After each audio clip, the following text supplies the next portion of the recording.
अभी 4 दिन पहले दैनिक भास्कर में एक खबर आई और खबर का टाइटल ही यही था कि 10,000 ये स्कीम का असर, हर बिहारी पर 27,000 कर्ज, के ने सहयोग नहीं किया तो 10 लाख कर्मचारियों की सैलरी फंसेगी, सड़क पुल पुलिया तो भूल जाइए।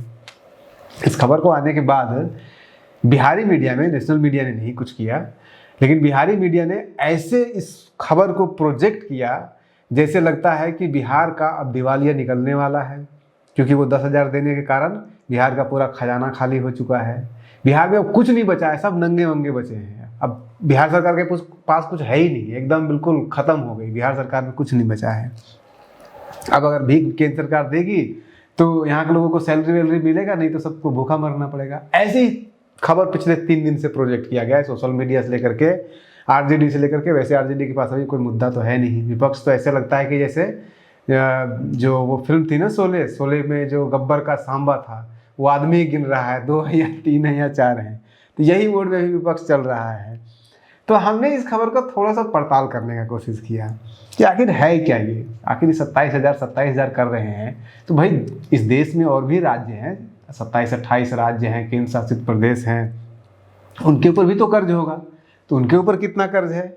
जब हमने उसको कैलकुलेट किया और फिर पर कैपिटा निकाला तो बड़ा आश्चर्य करने वाला डेटा आया है सामने। पूरे हिंदुस्तान में बिहार के अलावा बिहार से कम कोई सिर्फ एक राज्य है जिसके ऊपर बिहार से कम कर्ज है। बाकी हिंदुस्तान के सभी राज्यों के ऊपर बिहारियों से ज़्यादा ही कर्ज है। ये डेटा अब देखिए, बिहार में तो इन्होंने निकाल लिया क्योंकि बिहार जातीय गणना हुआ था, तो 13 करोड़ के हिसाब से निकाल लिया था इन्होंने पर कैपिटा। हम 2011 का डेटा उठाएंगे, 2011 का जनसंख्या वाला और प्लस 2024 का जो कर्ज का डेटा है, यानी कि बिहार सरकार के ऊपर कितना कर्ज है, वो डेटा हम निकालेंगे। उसके अलावा आपको हम ये भी बताएंगे कि पूरे देश पे कितना कर्ज है हर भारतीय के ऊपर, क्योंकि कर्ज सिर्फ बिहार सरकार तो लेती नहीं है, कर्ज तो केंद्र सरकार भी लेती है, मोदी सरकार भी लेती है। तो मोदी सरकार ने हर भारतीय के नाम पे कितना कर्ज ले रखा है वो जानिएगा तो और चौंक जाइएगा। 4.5 लाख, 4,80,000 एक आदमी के ऊपर कर्ज ले रखा है भारत सरकार ने। लेकिन एक एक करके बढ़ते हैं। उसके अलावा और भी बहुत सारे फैक्टर हैं जो इन चीज़ों को डिटरमाइन करता है, जैसे कैश डिपॉजिट रेशियो होता है, डेब्ट का जीडीपी के बीच में कितना परसेंटेज में दिया हुआ है, यानी कि कर्ज टोटल पूरे जीडीपी का कितना परसेंटेज है। ये सब बहुत कुछ मैटर करता है, वो एक एक करके बताएंगे। स्टार्ट हम यहीं से करते हैं कि बिहार के ऊपर कहा जा रहा है 27,000 कर्ज है।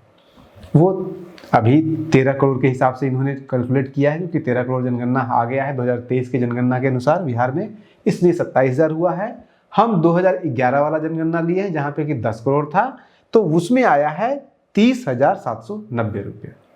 बिहार में हर बिहारी के ऊपर बिहार सरकार ने हर बिहारी के नाम पर 30,790 रुपये का कर्ज ले रखा है। इसमें कहीं कोई गुरेज नहीं है, बिल्कुल सही डेटा है। लेकिन आपको पता है कि इसी देश में सिक्किम में एक व्यक्ति के ऊपर, सिक्किम में रहने वाले एक व्यक्ति के ऊपर सिक्किम की राज्य सरकार ने 2,55,550 रुपया कर्ज ले रखा है। गोवा की सरकार अमीर सरकार है, अमीर राज्य माना जाता है। गोवा में गोवा की सरकार हर गोवा में रहने वाले व्यक्ति के ऊपर 2,38,443 रुपये कर्ज ले रखा है। और ये पूरा लिस्ट है। बिहार से कम कर्ज लेने वाला सिर्फ एक राज्य है, उड़ीसा। उड़ीसा ने 28,842 रुपया एक उड़िया के ऊपर कर्ज लिया है। और उड़ीसा एकमात्र एक और मामले में एक्सेप्शनल है। पिछले 2 साल का डेटा देखिएगा कि किसका बढ़ा है किसका घटा है, तो उड़ीसा एकमात्र राज्य है जिसने अपने ऊपर कर्ज को कम किया है। उड़ीसा में 2022 में एक उड़िया के ऊपर 33,137 रुपये का कर्ज था, जो कि घट करके 28,842 रुपये हो गया है। 2022 में बिहार के ऊपर, यानी कि बिहारियों के ऊपर, हर बिहारी के ऊपर 24,819 रुपये कर्ज था, जो कि 2024 में बढ़ करके 30,790 रुपये हो गया है। अब अगर 2022 तक देखिएगा तो 2022 तक बिहार इस पूरे देश में सबसे कम कर्ज रखने वाला राज्य था। अभी बिहार उड़ीसा से एक ऊपर आ गया है। अब इसमें एक इकोनॉमिस्ट अगर आप हैं, अर्थशास्त्री हैं तो समझेंगे, नहीं अगर अर्थशास्त्री हैं तो नहीं समझेंगे इस पॉइंट को। ये पॉइंट ये है कि कर्ज लेना कोई गरीबी की या कोई पिछड़ेपन की निशानी नहीं है, क्योंकि अगर कर्ज लेना गरीबी की निशानी होती, पिछड़ेपन की निशानी होती, तो जापान को याद कीजिए, पूरे दुनिया में सबसे ज़्यादा किसी एक व्यक्ति के ऊपर कर्ज है तो वो जापानियों के ऊपर है। जितना कर्ज लीजिएगा उतना इन्वेस्टमेंट कीजिएगा, जितना इन्वेस्टमेंट कीजिएगा उतना रिटर्न आएगा, और बिजनेस का यही मॉडल होता है।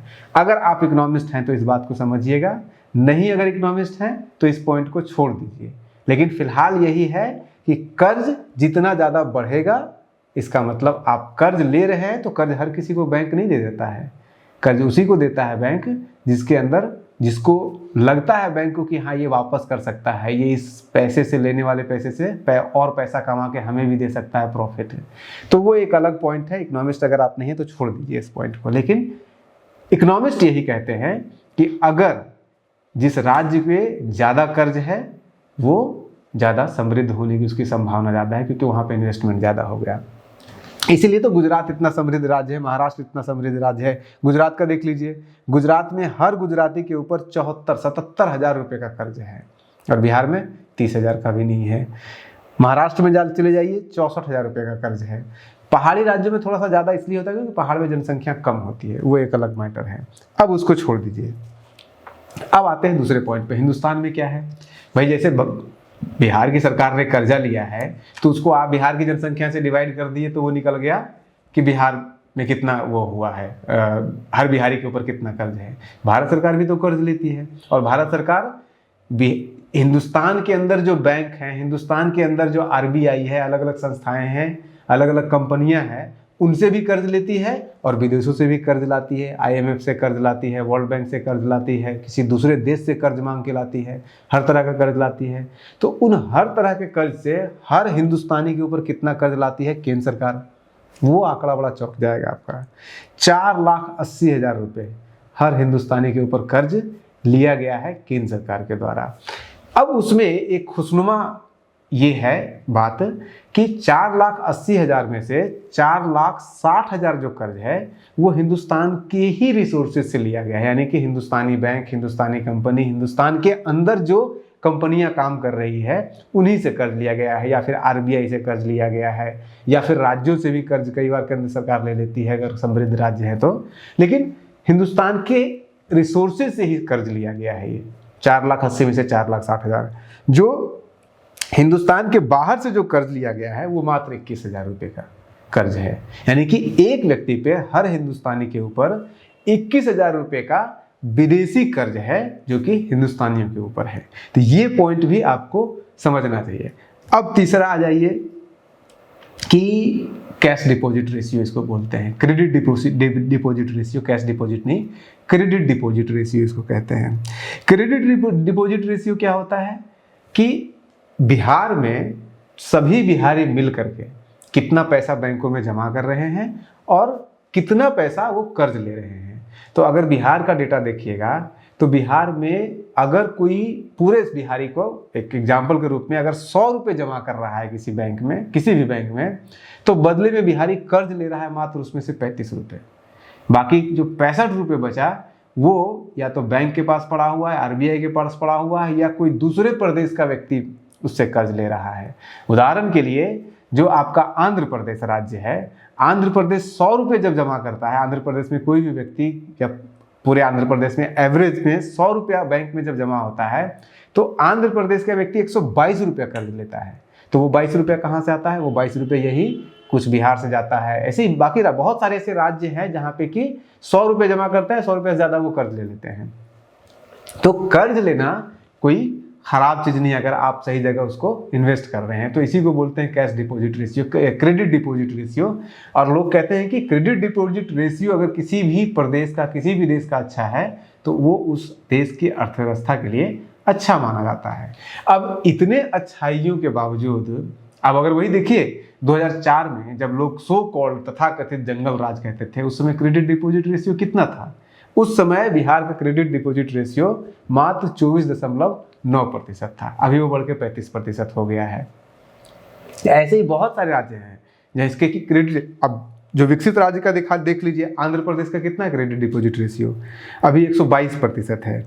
उत्तराखंड का अभी 38% है, झारखंड का 28% है, क्रेडिट बिहार से कम है। आप देखिए झारखंड का इसलिए भी इंटरेस्टिंग है कि 2004 में झारखंड का क्रेडिट डिपॉजिट रेशियो बिहार से बेहतर था, यानी कि बिहार का था 24.9% और झारखंड का था 26.3%।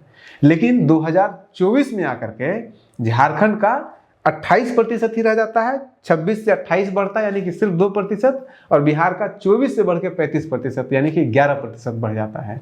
तो अगर आप इसको विकास का इंडिकेटर कहते हैं क्रेडिट डिपॉजिट रेशियो को, तो उस मामले में बिहार बाकी राज्यों की तुलना में कम से कम झारखंड से बेहतर काम किया है। लेकिन बहुत सारे ऐसे राज्य हैं जिनसे कि खराब भी काम किया है। उत्तराखंड से बेहतर किया है, लेकिन उड़ीसा, अब देखिए उड़ीसा का 53% क्रेडिट डिपॉजिट रेशियो हुआ करता था 2004 में, वो अब घट करके 39% आ गया है। तो इसको अगर आप मानते हैं अगर इंडिकेटर, तो मानिए। अब एक प्लेन इकोनॉमिक्स समझिए। हालांकि ये जो आप देखिएगा आर्टिकल जो भास्कर का है, उसका जो थंबनेल है उसी पे मोटरी लेकर के घूम रहे हैं लोग। तो उसमें अगर आप देखिएगा तो 2024-25 में कह रहे हैं कि 63,666 रुपये का कर्ज है, करोड़ रुपए का कर्ज है, और वो 25-26 में घट करके 55,737 हो जाता है। तो 24 से 25 और 25 से 26 के बीच में जो कर्ज है बिहार के ऊपर, वो तो घट रहा है इसी भास्कर के इस थंबनेल के अनुसार। तो अगर पिछले बार घट गया भाई, 2024-25 की तुलना में 25-26 में घट गया 10,000 देने के बावजूद, तो फिर कैसे इसमें घाटा? ये कह रहे हैं कि जो है वो नौकरी में के लोगों को सैलरी देने के लिए पैसा नहीं है, ये नहीं है। और सवाल ये उठता है कि कितना हुआ खर्च। बिहार का टोटल जो बजट है वो लगभग 3.5 मतलब 3.25 लाख करोड़ का है। 3.25 लाख करोड़ का बजट है, और उस 3.25 लाख करोड़ में अगर ये 10,000 रुपये बांटा गया है, अगर 1.5 करोड़ लोगों को भी बांटा गया, अगर इसमें आप पेंशन में बढ़ा है सब कुछ जोड़ दीजिएगा, सब कुछ जोड़ने के बाद भी 25,000 करोड़ से ज़्यादा नहीं जाएगा, सारा कुछ सब कुछ जोड़ने के बाद। अब सोचिए कि एक और डेटा उठाइए। जिस तरह से हमने आपको बताया क्रेडिट डिपॉजिट रेशियो, ऐसे ही statement of treasury bill holding होता है। ये भी बिहार सरकार कुछ अपने पैसे उठा करके और केंद्र सरकार के पास या RBI के पास रख देती है इमरजेंसी में काम आने के लिए, उसी को बोलते हैं statement of treasury bill holding. 18,000 crore रुपया रख रखा है। अमीर देश है, अमीर राज्य है गुजरात। गुजरात 18,000 करोड़ रुपया रख रखा है ये स्टेटमेंट ऑफ ट्रेजरी भारत सरकार के पास, और बिहार गरीब राज्य है तो 19,000 करोड़ रुपया रख रखा है। तो ये सिर्फ ट्रेजरी लिक्विडिटी को मेंटेन करने के लिए, सिर्फ ये ट्रेजरी वाला पैसा अगर बिहार सरकार वहाँ से ले आएगी तो ये 20,000 करोड़ रुपया सारा खत्म हो जाएगा जो अभी एक्स्ट्रा खर्च हुआ है। तीसरी चीज़ ये भी समझ लीजिए कि अगर 20,000 25,000, तो इतना तो बहुत एवरेज है। इतना एवरेज इसलिए है कि किसी भी साल में आप उठाइए, हर साल बिहार का सरकार का जो बजट है वो 15 से 20,000 करोड़ रुपया बढ़ ही रहा है। तो इस साल भी अगर 20,000 करोड़ बढ़ ही जाएगा तो कौन सा बड़ा आफत आ जाएगा। लेकिन वो कहते हैं ना कि भेड़ बकरी तेरा सांभा वाला।